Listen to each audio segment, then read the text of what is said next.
মহারাজ, আপনি এত গভীরভাবে কি চিন্তা করছেন? কি আবার ভাববো? দেখতে পাচ্ছ না এখনো মন্ত্রী, সেনাপতি, গোপাল, রাজবৈদ্য আসেনি, তো চিন্তা তো হবেই। অত ভাবনা চিন্তা না করে রাজসভা শুরু করে দিন মহারাজ। না না না, সবাই আসুক, তারপরেই শুরু করব। সবাই না আসলে কোনো কাজের কথা বলাই যায় না, তাই অপেক্ষা করি। ওই এসেছে, পেট মোটা এসেছে। নিন মহারাজ, বরণ করে নিন। কি গোপাল, আজকে তোমার তো দেরি কেন? আর বলবেন না মহারাজ, আজকে গিন্নি মাছের টকটা যা বানিয়েছে কি বলো আমি। তাই আজকে একটু বেশি ভাত খেয়ে ফেললাম, আর খেতে খেতে দেরি হয়ে গেল মহারাজ। খাওয়ার জন্য দেরি হয়ে যায় যখন, তাহলে এত খাও কেন? আগে না খেলে এই নাদুস নুদুস চেহারাটা ধরে রাখবো কিভাবে বলুন? মন্ত্রী মশাইয়ের মতো পাটকাটি হলে তো হবে না। মন্ত্রী নেই বলে তুমি মন্ত্রীর ব্যাপারে যা ইচ্ছে তাই কিন্তু বলতে পারো না। ওই ওই এতক্ষণে সেনাপতির আসার কথা মনে হলো। মহারাজ, মহারাজ সর্বনাশ হয়ে গেছে মহারাজ। সর্বনাশ? কি সর্বনাশ? মহারাজ, মন্ত্রীমশাই খাট থেকে পড়ে গিয়ে কোমর ভেঙে ফেলেছেন, আর মাথাতেও চোট পেয়েছেন। সে এমন চোট যে বাক শক্তি হারিয়ে ফেলেছেন, কোনো কথাই বলতে পারছেন না। হ্যাঁ, খাট থেকে পড়ে কোমর ভাঙা? কি মুশকিল, এ তো মহা সমস্যা হলো। এবার কি হবে?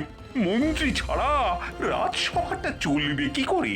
আচ্ছা, মন্ত্রী মশাইয়ের না হয় কোমর ভেঙেছে, কিন্তু আমাদের বৈদ্য মশাইও তো দেখছি অনুপস্থিত। হ্যাঁ হ্যাঁ, ঠিকই তো। হ্যাঁ, ওদিকে রাজবৈদ্য মশাইও মন্ত্রী মশাইয়ের সেবা যত্নে দিবারাত্রি পড়ে আছেন মহারাজ। উফ, কি বিপদে পড়লাম রে বাবা। বৈদ্য না হয় হলো, কিন্তু এই মন্ত্রী ছাড়া রাজ্য চালাবো কি করে? মহারাজ, আমি বলি কি, আপনি বরং এই আপদকালীন সংকটের সময় গোপালকে মন্ত্রী করে দিন। এমনিতেও আপনি যাই সমস্যায় পড়েন না কেন, তা তো গোপালই সমাধান করে দেয়। হ্যাঁ, না না, গোপাল আর মন্ত্রী, তা কি করে হয়? মানছি গোপাল রাজসভার সভাসদ, কিন্তু পূর্ব ইতিহাস একটু নাড়াচাড়া করে দেখলে তো বোঝাই যায় যে গোপাল একজন নাপিত ঘরের ছেলে। নাপিত ঘরের ছেলে তো কি হয়েছে? মানুষের যোগ্যতাই মানুষের পরিচয়। হ্যাঁ, তুমি তো শুধু নামেই এই রাজ্যের সেনাপতি। আজ অব্দি কোনোদিন কোনো যুদ্ধ করেছো বা যুদ্ধে জিতে এসেছো? উফ, একদম জোকের মুখে নুন পড়েছে। বেশি কথা বলো না বিজ্ঞানী, একটা ভাঁড় কখনো মন্ত্রী হতে পারে না। এই তোমরা থামো তো একটু। উফ, এখন আমাদের সবার আগে যা করা দরকার সেটা বলো। মহারাজ, আমার মনে হয় আমাদের এখন প্রথম কাজ হওয়া উচিত একবার মন্ত্রী মশাইকে সচক্ষে দেখে আসা, যে তিনি কেমন আছেন। এই তো এটা তুমি একদম ঠিক কথা বলেছো। চলো সবাই মিলে গিয়ে একবার মন্ত্রী মশাইয়ের সাথে দেখা করে আসি।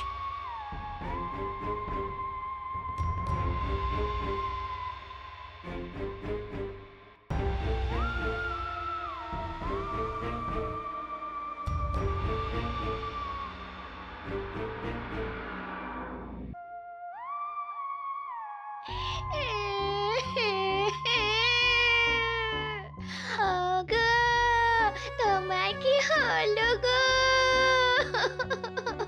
তুমি কথা বলছো না কেন গো? ওগো,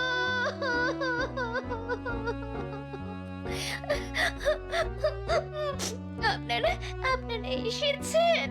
দেখুন কি হয়েছে, দেখুন আপনাদের মন্ত্রী মশাই কথা বলছে না।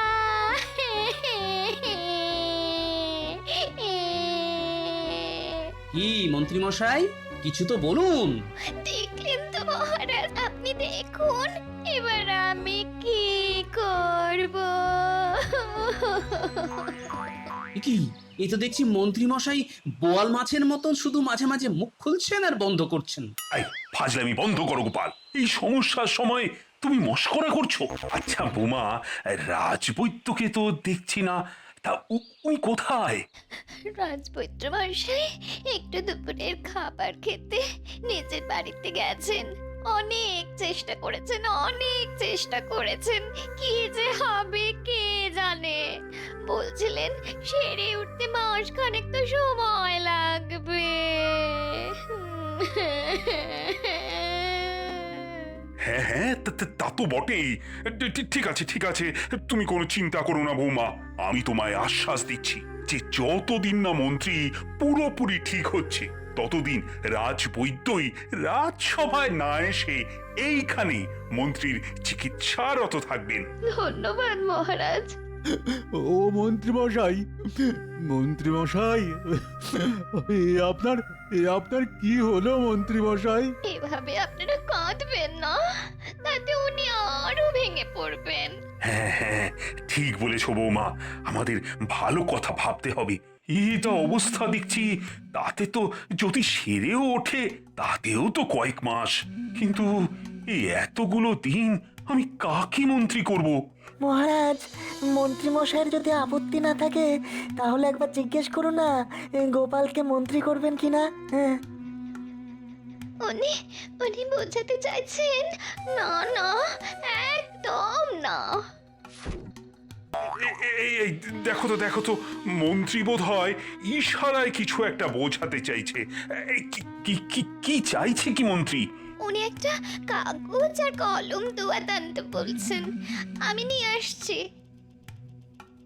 এই তো, এই যে, হ্যাঁ, লিখুন লিখুন। কি লিখেছে দেখি। মহারাজ, ওই পেট মোটা গোপালকে ভুল করেও মন্ত্রী হতে দেবেন না, তাহলে রাজ্যের অনিষ্ট হয়ে যাবে। যদি এই কদিনের জন্য কাউকে মন্ত্রী করতেই হয় তাহলে কৃষ্ণনগরের বিচক্ষণ বুদ্ধিমান ব্যক্তি ভগবানকে মন্ত্রী করুন, যে যথেষ্ট বেশি মাথায় বুদ্ধি রাখে। না না, গোপালের থেকে আর বেশি বুদ্ধিমান কে হতে পারে? দেখুন, আমার বিন্দুমাত্র লোভ নেই ওই মন্ত্রিত্ব পদের জন্য। তবে মহারাজের কাছে আমার একটাই অনুরোধ, এমন লোককে আপনি মন্ত্রী হিসেবে আনুন যাতে তার দেওয়া মন্ত্রণা যেন যন্ত্রণা না হয়ে যায়। ঠিক আছে ঠিক আছে, মন্ত্রী যখন নিজেই বলেছে ভগবানকে এই আপৎকালীন মন্ত্রী করার জন্য, তখন তাকেই করা হবে। কি বলো সভাসদগণ? ঠিক আছে সেনাপতি, তোমার উপরই তাহলে দায়িত্ব থাকলো। তুমি ভগবানকে আজকে বিকেলে আমার সাথে দেখা করতে বলো, আমি ওকে সব বুঝিয়ে দেব। আচ্ছা মহারাজ। বৌমা, তুমি তাহলে মন্ত্রীর খেয়াল রাখো, আর সঙ্গে তো বৈদ্য রইলই। দেখো, মন্ত্রী নিশ্চয়ই তাড়াতাড়ি সেরে উঠবেন। তাহলে আমরা এখন আসি।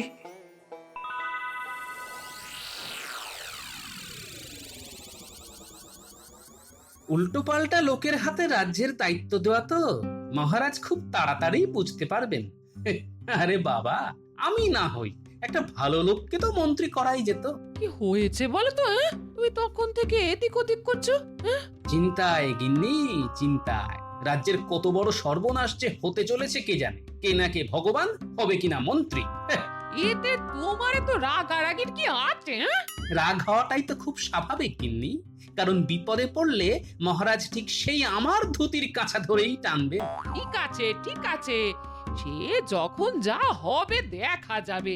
এখন তুমি চুপচাপ খেতে বসো তো দেখি, আমি খাবার বাড়ছি। বসো।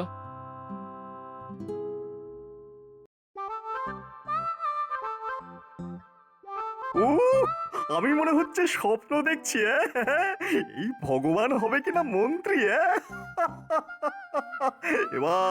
এবার শুধু দু হাতে কামাবো। মন্ত্রী মশাই, আপনাকে শত কোটি প্রণাম। ও ভাবা যায় না।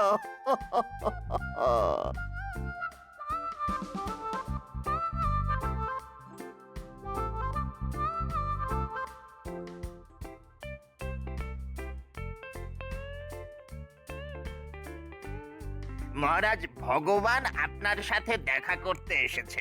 ওহ, চলে এসেছে? তাহলে পাঠিয়ে দাও। আপনি আমাকে ডেকেছিলেন মহারাজ? হ্যাঁ ভগবান, শোনো, আমাদের রাজসভার মন্ত্রী এখন ভীষণ অসুস্থ, তাই তোমাকে ওর অবর্তমানে ওর পদ সামলাতে হবে। এ তো আমার পরম সৌভাগ্য মহারাজ। কাল তাহলে সকাল সকাল রাজসভায় চলে এসো। সেখানেই আমি তোমার নতুন মন্ত্রী হওয়ার কথা সকল সভাসদদের সামনে ঘোষণা করব।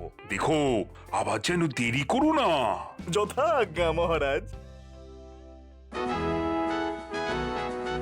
তাহলে আমার প্রিয় সভাসদেরা, কি এবার তোমরা তোমাদের নতুন মন্ত্রীকে পেয়ে খুশি তো? খুশি মহারাজ, খুব খুশি। হ্যাঁ মহারাজ, বেশ খুশি। মহারাজ, আপনি আমাদের রাজ্যের প্রধান, আপনার সকল সিদ্ধান্তেই আমি খুশি। মহারাজ, আমার মনে হয় আপনার একটু ভেবে দেখা দরকার ছিল। আপৎকালীন মন্ত্রী হিসাবে গোপালই কিন্তু সামলে দিতে পারতো, কারণ আমরা দেখেছি গোপাল একাই 100। আর আমি 101। মহারাজ, আমি এই কাগজে একটা খসড়া তৈরি করে রেখেছি যে এই রাজ্যে গ্রামের মানুষের সমস্যা কি কি, কাদের বাড়িতে ইঁদারা দরকার, কোথায় সেচের জন্য পুকুর খুঁড়তে হবে, হ্যাঁ, কোন মাঝির নৌকা সারানোর টাকা নেই, এই সব। সাবাস সাবাস ভগবান, সাবাস। এই তো চাই, এই তো আমার মন্ত্রীর মতন কথা। তাই আমিও এখন সকল সভাসদদের সামনে এই ঘোষণা করছি যে আজ থেকে ভগবানই মন্ত্রীর পদে নিযুক্ত থাকবে, যতদিন না আমাদের মন্ত্রীমশাই পুরোপুরি সুস্থ হয়ে যায়। মহারাজ, এই মুহূর্তে আমার মাথায় আমি একটা কবিতা রচনা করেছি। রচনা করেছো যখন, তখন আর দেরি কেন, বলি ফেলো। সবাই বলো সমস্বরে, জয় ভগবানের জয়, পরাণ খুলে ডাকলে পরে ভয় করবে জয়। অসাধারণ অসাধারণ। তাই আজকে আমাদের মাঝে ভগবানকে নতুন মন্ত্রী হিসাবে পাওয়ার আনন্দে সবার জন্য আমি একটু পেট পুজোর বন্দোবস্ত করেছি। সাধু সাধু। আজ তাহলে সভা এখানেই শেষ, তোমরা সবাই খেয়ে দিয়ে বাড়ি যাও, কালকে আবার সভা হবে। যথাজ্ঞা মহারাজ। তাহলে আজকে রাজসভা শুরু করা হোক। প্রথমেই বলে রাখি, মন্ত্রী ভগবান, তুমি গতকাল আমাকে যে একটা খসড়া করে দিয়েছিলে, সেই অনুযায়ী আমি লোকজনকে কাজে পাঠিয়ে দিয়েছি রাজ্যে কার কি সমস্যা সেটা দেখার জন্য। ধন্যবাদ ধন্যবাদ মহারাজ। মহারাজের জয় হোক। বলো সেপাই, কি বলতে চাও? মহারাজ, আপনার সাথে দুজন বণিক দেখা করতে চান, তাদেরকে কি পাঠিয়ে দেব? হ্যাঁ হ্যাঁ, পাঠিয়ে দাও পাঠিয়ে দাও।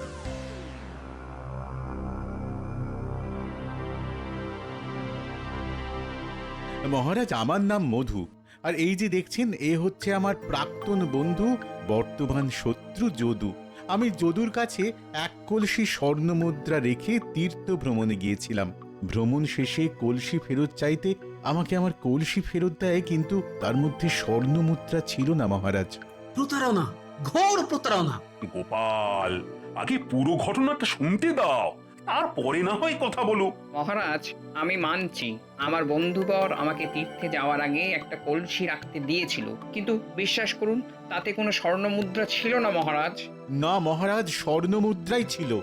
শুনুন মহারাজ, সেদিনকে আমার বন্ধু আমার কাছে এসে এক কলসি জলপাই রেখে গিয়েছিল আর বলেছিল যে যত্নে জলপাইগুলি রাখতে। আমি যত্নেই রেখেছি। তারপর সে তীর্থ ভ্রমণে চলে গেল। যাওয়ার আগে বলেছিল যে কয়েকদিনের মধ্যেই সে চলে আসবে, কিন্তু সে 1 বছর পর ফিরে আসে। ফিরে আসার সাথে সাথে তার জলপাই ভর্তি কলসি তাকে দিয়ে দিই। জিজ্ঞাসা করুন মহারাজ আমি দিয়েছি কিনা।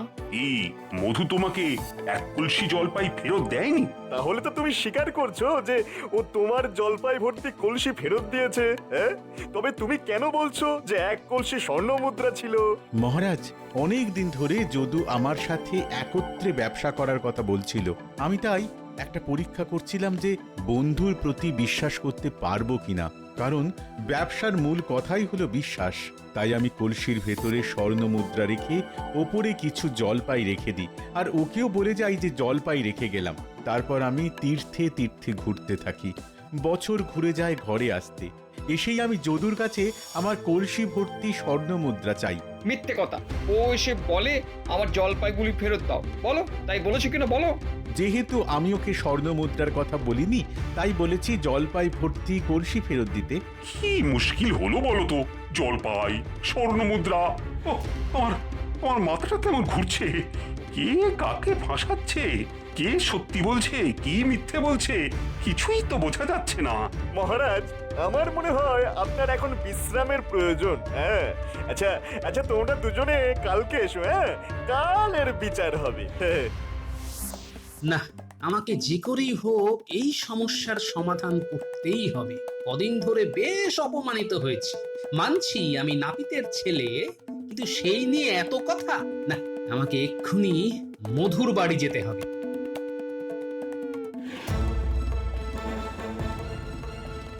এ কি গোপাল দাদা, তুমি আমার বাড়িতে? একটা দরকারে এলাম, আর আমি যে এসেছি এটা 5 কান করো না। না না, কি যে বলো। আচ্ছা, তুমি এবার আমাকে যদুর দেওয়া জলপাই ভর্তি কলসিটা একবার দেখাও তো। এই এই দেখো গোপাল দাদা। বাহ, সবুজ সতেজ জলপাই ভর্তি কলসি। ঠিক আছে ঠিক আছে মধু, সত্যের জয় হবে। শুধু জলপাই সহ কলসিটা কাল নিয়ে এসে লুকিয়ে রেখো। আমি দেখতে চাইলে তবেই দেখাবে। আচ্ছা গোপাল দাদা। এবার আমাকে একবার যদুর বাড়িতে যেতে হবে, তাহলেই পুরো ব্যাপারটা একেবারে মগজাগত হয়ে যাবে।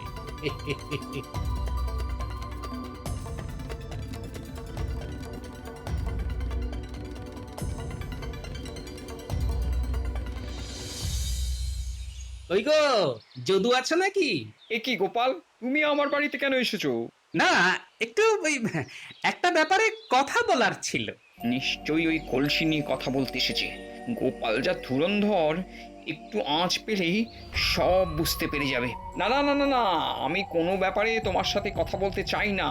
যা বলার শুধু মহারাজ আর মন্ত্রীমশাইকে বলবো। ঠিক আছে, যা তোমার ইচ্ছে, তোমারই ভালোর জন্য এসেছিলাম। না না, যে উপকার করতে হবে না, তুমি আসতে পারো। বাহ বাহ বাহ, কেমন তেলে বেগুনে জ্বলে উঠল। গোপালকে দেখেছো, কিন্তু গোপালের ফাঁদ দেখনি। টেরটা পাবে কাল তখনই। আজ রায়দান, ভগবান তুমি বলো যে তুমি কি ভাবলে। দেখুন মহারাজ, কাল রাত্রে আমি চুল ছেঁড়া বিচার করলাম। তাতে কথা শুনে আমার মনে হচ্ছে মধু মিথ্যে কথা বলছে। হ্যাঁ, মধুর কলসিরে স্বর্ণমুদ্রা ছিলই না। এই পুরোটাই ধাপ্পাবাজি করে বেশ কিছু স্বর্ণমুদ্রা হাসিল করার চাল মাত্র। হ্যাঁ, সাধু সাধু। না মহারাজ, আমি সত্যি সত্যি মিথ্যে আমি শুনতে চাই না। তোমার কাছে কি কোনো লিখিত প্রমাণ আছে? তা নেই। বন্ধুর বিশ্বাসের পরীক্ষা নিতে গিয়ে আমার এমন শাস্তি হবে আমি কল্পনাও করতে পারছি না। শোনো, ভগবানের কথা আমার যথার্থ মনে হয়েছে। মহারাজ, আমাকে যদি একটা সুযোগ দেন, তাহলে আমি প্রমাণ করে দেব যে মিথ্যা বলছে যদু।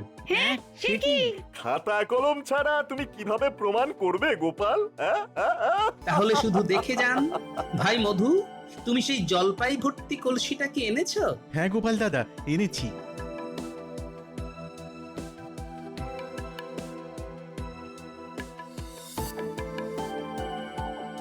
এই কলসিটাই তো যদু ভাই?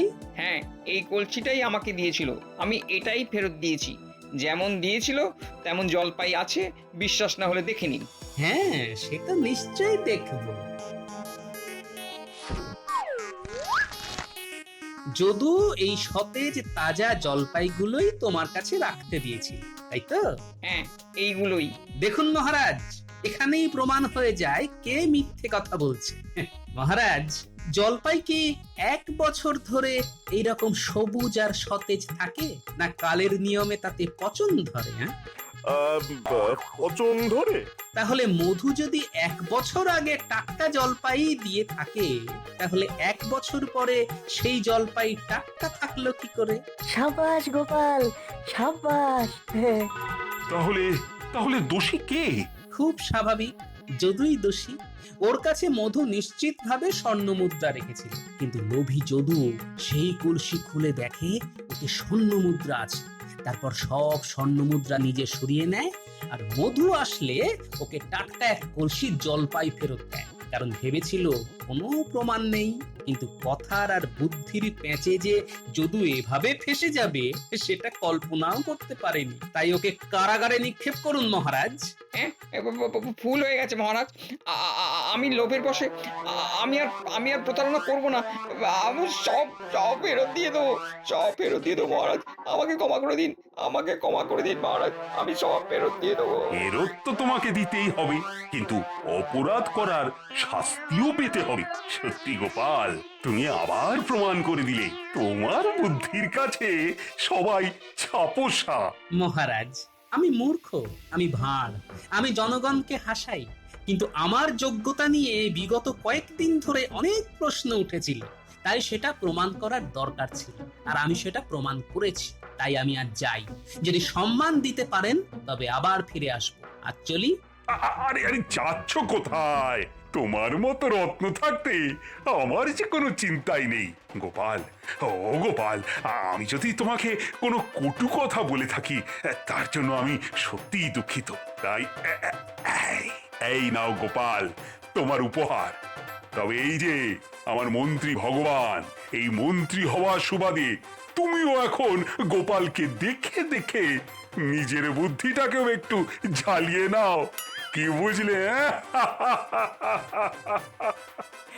আগে হ্যাঁ মহারাজ, উফ, আমি ভাবলাম মন্ত্রী হয়ে এসে এখান থেকে বেশ কিছু টাকা পয়সা কামাবো, কিন্তু গোপালের জ্বালায় দেখছি তার হবে না।